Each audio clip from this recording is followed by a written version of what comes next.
ఇక్కడ హెచ్సియు అంశానికి సంబంధించి రాష్ట్ర ప్రభుత్వం కొంతవరకు తగినట్టుగా కనిపిస్తూ ఉంది.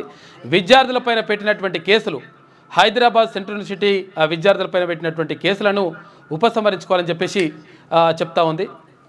మరోవైపు ఇక్కడ ఈ కార్యక్రమం ఇట్లా జరుగుతూ ఉంటే ఈ నేపథ్యంలో కొంతవరకు ప్రభుత్వం ఒక రకంగా బదనమైందని చెప్పుకోవాలి. ఎందుకంటే అసలు యాక్చువల్గా హైదరాబాద్ సెంట్రల్ యూనివర్సిటీ భూములకు సంబంధించి అంత తొందరగా చర్యలు తీసుకోవాల్సిన అవసరం ఎందుకు వచ్చింది?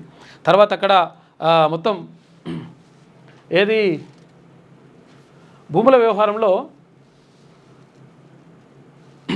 అంత తొందరగా తీసుకోవాల్సిన అవసరం ఎందుకు వచ్చింది? తర్వాత అక్కడ జేసీబీలు పెట్టేసి రకరకాలుగా తవ్వకాలు చేపట్టాల్సిన అవసరం ఎందుకు వచ్చింది? చెట్లను నరికివేత ఇవంతా కూడా జరిగిందనమాట.